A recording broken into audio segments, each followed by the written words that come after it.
Well, hello there. Happy Thanksgiving to you. Happy Thanksgiving to you. Awesome. As you may or may not know, this morning we are continuing the series of letters from the future where Jesus tells us stories and gives us images of what is to come so that it can influence who we are and how we live in the present. And 2 weeks ago we talked about the returning boss. And we unpacked these ideas of wisdom and faith in light of the future. And wisdom becomes this thing where you're able to step back and see God's bigger picture about where we're coming from and where we're going and what needs to happen in this interval time. Last week, Allison talked about how God is not a sport fisherman. He just doesn't keep the big fish and throw away the little ones. But instead, his kingdom is like that huge dragnet that grabs everything in its path. Our good, bad, the ugly, rubber boots, tires, every part of us has the potential to be restored and redeemed. And this morning, we continue with the series, talking about the ladies and their lamps. And I'll be honest with you, in my study this week, a lot of commentators just skipped over this one, or they glossed over it because it's a little bit slippery. And you're going to see as we read it, it sort of reads like a bad episode of The Bachelor. So like every episode of The Bachelor. So, not that I've ever seen an episode of The Bachelor. But I think we've been friends for a whole 2 months now. We could probably give it a swing. What do you say? Want to roll with it? All right. So, here we go. At that time, the kingdom of heaven will be like 10 virgins who took their lamps and went out to meet the bridegroom. See what I mean? And 5 of them were foolish and 5 were wise. And the foolish ones took their lamps, but did not take any oil with them. And the wise ones, however, took oil in jars along with their lamps. And the bridegroom was a long time in coming. And they all became drowsy and fell asleep. And at midnight the cry rang out, "Here's the bridegroom, come out to meet him." Then all the virgins woke up and trimmed their lamps. And the foolish ones said to the wise, "Give us some of your oil, our lamps are going out." "No," they replied, "there may not be enough for both of us and you. Instead, go to those who sell oil and buy some for yourselves." But while they were on their way to buy the oil, the bridegroom arrived. And the virgins who were ready, who went in with him to the wedding banquet, and the door was shut. Later the others also came. "Lord, Lord," they said, "open the door for us." But he replied, "Truly I tell you, I do not know you. Therefore keep watch, because you do not know the day or the hour." Jesus opens this story up with a true sense of expectation, perhaps even a desire for this person, this bridegroom, to come. If you were a little kid, you would process it like, how many more sleeps until? If you were a dog, your tail would be going like this. There is this anticipation, this excitement, this desire to have this person be with you. And what Jesus begins to unpack for us right from the beginning is this sense, this feeling we have as Christ followers, that we have this present expectation that one day he is going to return and he's going to set all wrongs to right. We have this expectation, this desire to see that, you know what? God actually cares about this planet and the people who are on it. And there's this expectation that God says back to us, I want you to be part of the redeeming work I'm doing. Will you join me? Jürgen Moltmann, who is a German theologian, talks about this desire and expectation in terms of faith. There's another piece of the puzzle here. He says it this way. He says, faith means living in the presence of the risen Christ and stretching out to the coming kingdom of God. It is in the creative expectation of Christ coming that our everyday experiences of life take place. We wait and hasten. We hope and endure. We pray and watch. We are both patient and curious. And that makes the Christian life exciting and alive. The faith that another world is possible makes Christians enduringly capable of future. He doesn't say the future, he says a future, as if it is a place that is coming. And that's what the scriptures talk about, the new heavens and new earth coming together. This future, what Jesus is painting a picture of, is something that is about to arrive. You wouldn't say that I live in the Saskatoon. You would say I live in Saskatoon. So there is this sense of this place that is coming. And what it does for us is that this expectation blooms into an understanding that really another world is actually possible. But not only one that is coming, but this possible world can take place in the here and now, in the midst of where we find ourselves today, because there's more to what we actually see. And this is part of our great Christian hope. This is what keeps us together. This is what keeps us grounded and what gives us peace. The trouble is, sometimes as Christians, we've taken this expectation, this hope, this desire of, oh, God is coming back, and we've turned it into, oh no, God is coming back. Like this. The church that I worked at once, this envelope would hop into the offering tin every so often. I took a picture of one actually once because I was so mesmerized by it. If you can't read it, it says 2 strip club trips. So when I first saw this, and then the offering counter said, I don't know, but this envelope was stuffed with cash, I thought, maybe it's an indulgence. Maybe it's penance. What is actually going on here? When we tracked down who actually was giving this envelope, I had a conversation with this person. And he said to me, well, I really feel that I need to do this. And the more he explained, it was because he had this image, this expectation, this picture of God as if he was someone who needed to be appeased or someone who needed to be bought off. And for him, this expectation of the coming Lord wasn't, hooray, he's coming. It's more, what if he finds me there? What if I don't give him what he needs? Because I can't live a perfect life, so I'll need to do something to make sure that we're cool, that we're even. And sometimes you and I, we impose these same expectations on God. And what it actually calls into question is our trust of him. Because if God can't be trusted, then this has to be the position that we take. Others have said to me, well, I'm sick today. I'm stricken with this illness because God has put it on me because of something that I have done. Really? Or maybe you've heard it on TV, and sometimes people on Christian TV might say silly things like things that happened in Haiti happened because of something they had done in their past. Or 9/11 is judgment on America because, and this is actual words, because of lesbianism and feminism. Or AIDS. The AIDS epidemic is God's judgment on America. Really? Because if that's who God is, I don't want to worship that kind of a God. I don't want to serve and give my life to that kind of God. I don't want to be in this position every time I think of an expecting God.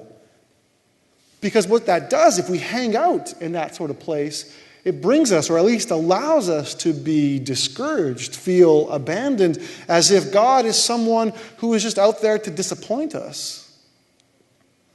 And then that leads to anxiety. And our relationship with God isn't so much, I love you, it's, I'm always worried about keeping you happy. And if we hang out in that anxiety long enough, it crystallizes and becomes anger. And then we feel justified to shake our fist at the sky and say, God, everything bad that's ever happened to me is because you did it to me. And when we find ourselves in that expectation, we make God out to be somebody that he is not. And what it really does, it plays into this delay that Christ talks about in this parable and what we're supposed to do with it. 2 weeks ago, in the returning boss, he returned sooner than expected. In this parable here, he's returning later than expected. And this delay, and delay is a bad word for it. We're going to unpack that a little bit. It is pivotal here, though, to the understanding of what Jesus is getting at. But it's not in a delay in the sense that I slept through my alarm, or I'm stuck in traffic, or I'm late. Sorry about that. Christ's delay is less like missing the bus and more like what residents in New Orleans would call the second line. Now, I've only seen this on TV and movies, but I did have a friend experience it firsthand, and he said it's like something he had never, ever seen before. The internet calls it the quintessential New Orleans art form. And what it is this. The first line is a band or a troupe or a club that get a permit, and they are parading. They're going from point A to point B to celebrate and commemorate something. So they're doing it. But the second line is people who get caught up in their path. They hear the music. They hear the clanging and the dancing. They stick their heads out the windows. They drop what they're doing. They leave their shops. They bring their kids out, and they join the parade. They might have instruments. They might not. They might be waving hankies or flags. They might be dancing, or they might just be bopping along to the rhythm of the music. So when we talk about the delay of Christ coming, it's not really a delay. It's more of a parade that's making its way. And that's the image that Christ is giving here with this idea of the bridegroom and what's going on. So contextually, this is how it rolls. So the groom goes to the bride's house, and there they have an amazing party. They hang out, there's the gifts, there's the eating. Sometimes it's drawn out and stretched out because the parents are sad that their daughter is leaving. But once that is all done, they collect all of her belongings, and there is an entourage, and they parade. They first and second line through the town to the groom's house. That's where the wedding feast is going to be. That's where the virgins are waiting, and that's where they will make their home together, this bride and this groom. And this was such a critical event for towns at that time that everything would literally come to a standstill to honor these people and honor this commitment of marriage. And one book I read this week said that even religious practices, they would hit time out on that and stop and participate in this. This was a critical event for the city, and you wanted to be a part of it. It was a town-wide priority. So when we understand Christ's coming the same way they would have understood it in that time, it's less of a delay and it's more of a procession that is leading to some sort of arrival or party. And you can't rush a parade. A parade moves at its own pace. You can't make it move faster or slower. And this is why in this parable in particular, you can't break it down into little pieces and make it an ethical statement or moralize, well, why didn't the one virgin give some of the oil to the other people? Shouldn't we be kind and generous, whatever? That's not the point that Jesus is getting at here. He wants us to back up and see the big picture and say, my coming is like this party procession. It grabs everyone in its midst, and we are headed somewhere, and I want you to be a part of it. So when we understand the parable in that way, the focus then turns to the virgins and again to us and says, well, hey, will we be ready when the party turns the corner and walks by our place? Will I have it in me to drop everything I'm doing to get along with them and be a part of the music, be a part of the dance, and head to the party? And the second question becomes this: for us as the local church, are we prepared for the parade? And if so, what does it mean for our expectation on what God is doing and what he is calling us to do? Catholic priest and social activist Daniel Berrigan suggests this. He says, our task as the church is not to be popular or to be seen as having an impact, but to speak the deepest truths that we know. We need to live our lives in accord with the deepest truths we know, even if doing so does not produce immediate results in our world. And this is a tough one for us to take, because sometimes we want to do stuff, and I want to see the reaction right now, instant. 30 seconds, microwave, make it happen, make it hot, and I want to eat it. But a parade, you can't rush the parade. And when we understand God's kingdom, these deep truths about God, about his creation and our part in it, these things, again, keep us glued together. They might not always keep us safe and sound, but they will surely shape us to becoming fully human. So let me go on a limb on this a little bit here and suggest this then. So if our task isn't to be popular, if our task isn't to be mainstream, our task is not to make sure we have important Christians in office. That's not really what it's about. Our primary task isn't forcing prayers back into schools as if that's going to change everything. Let me go on a further limb for a second and say that maybe fighting over who's allowed to get married to who may not be our top priority. Because if God's kingdom is more like a parade than a Grand Prix, then that not only influences how we understand him and his active work in this world, but also how we approach being the church. It stops from going, let's rush and get through this and conquer the world and win the race and get the cup and be the champions, to maybe we need to slow it right down and have intentional relationships with our neighbors. And this will melt our prejudices. It will put us in relationships with people that we full out 100% disagree with.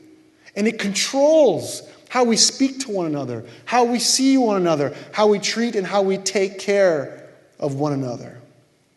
And what it does, these deepest truths, this being part of God's kingdom, this second line, is that it makes obvious what is important and what is merely a distraction. Because this is where we find the epic fail for the virgins. Because obviously somewhere down the line, something else was more important than the party. Even though they knew everything was going to come to a standstill, they had a part to play, this was super important, they decided they should be doing something else instead of getting ready for the parade that was coming through. And that made them unfit to join and unfit to be a part of the party.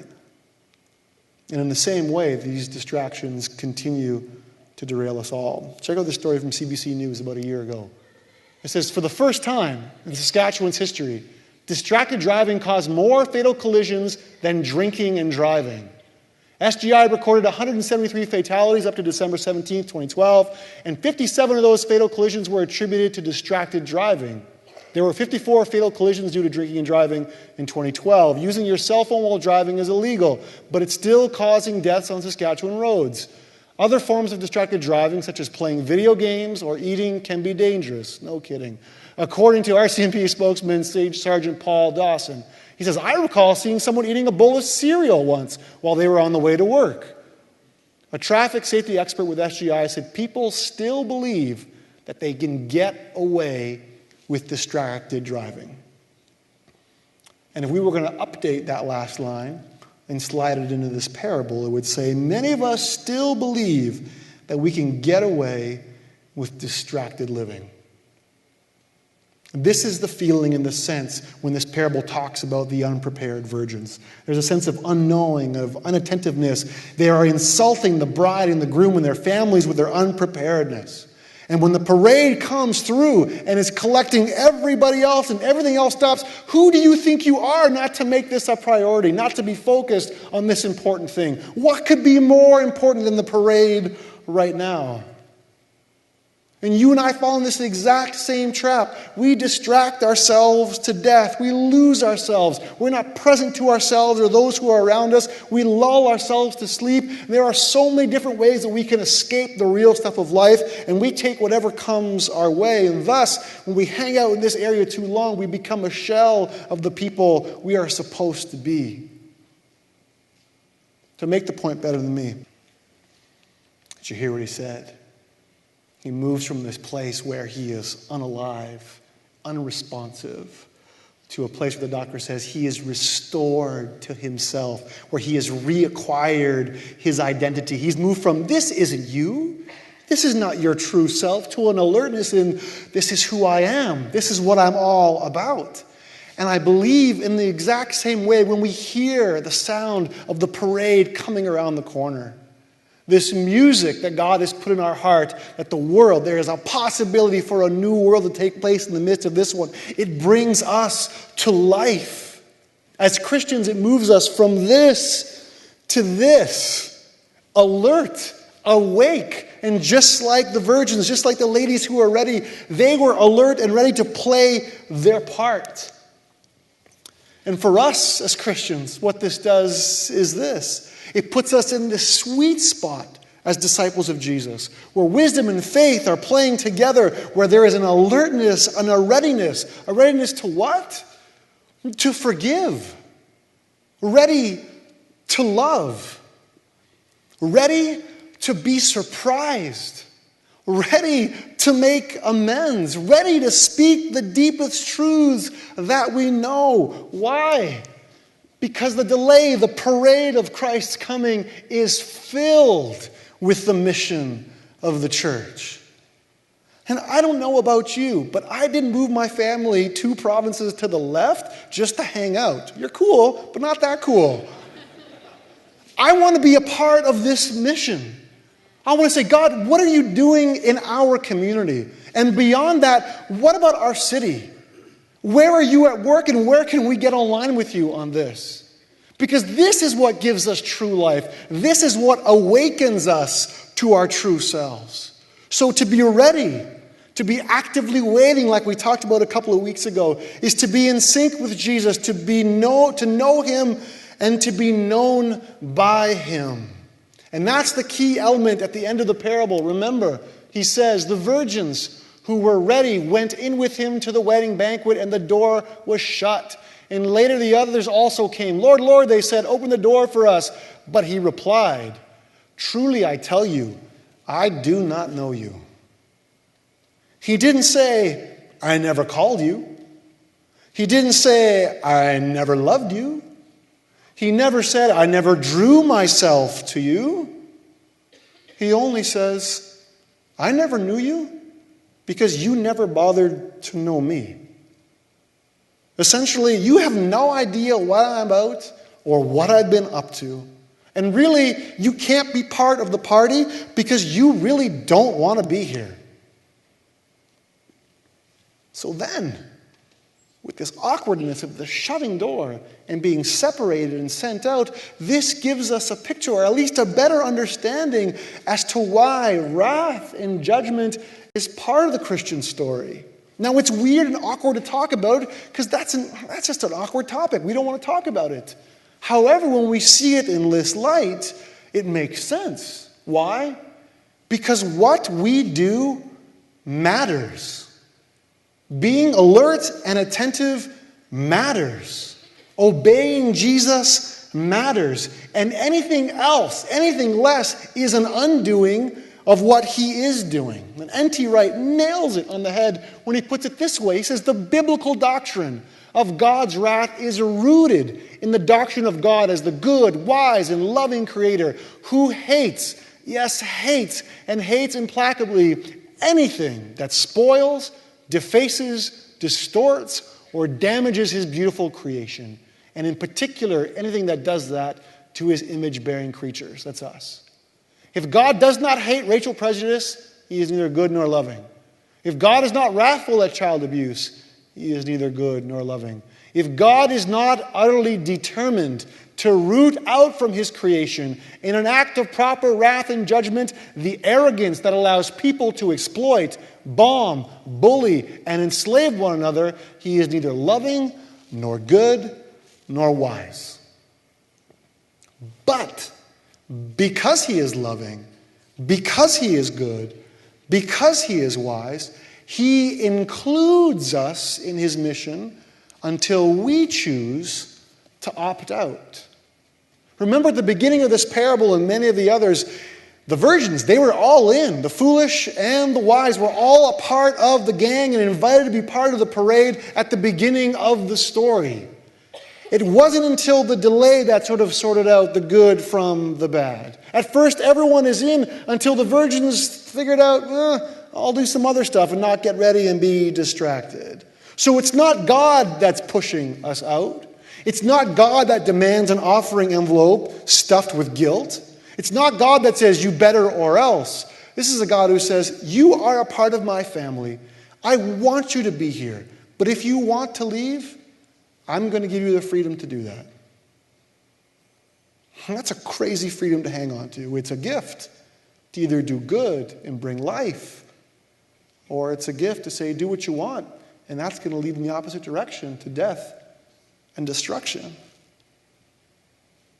So the final picture that the parable gives us of the future is one where God says, there is a time coming when I am going to put an absolute end and shut the door on sin, pain, and destruction once and for all. You want to be part of that or not? Now, how he's going to sort it all out in the end, I don't have a sweet clue. But what I do know is this, that he insists that evil does not get the last word in this world. And that evil does not have to get the last word with you and me. So may we recognize that the coming kingdom of God may come later than sooner. And in this delay time, may we manage our expectations of what God is doing and what he is all about. And instead, join the second line parade. Be a part of the music and the procession that is leading to that someplace, that future. And as we do that, may we speak the deepest truths that we know and not be distracted to death, but to reacquire our identity, to be fully human, prepared to forgive, to love, and to be surprised. Because this is where we know God. And this is where we are known by him. And remembering that he cannot stand for his creation to be abused. And knowing that, you know what, we are included in what he's doing unless we exclude ourselves.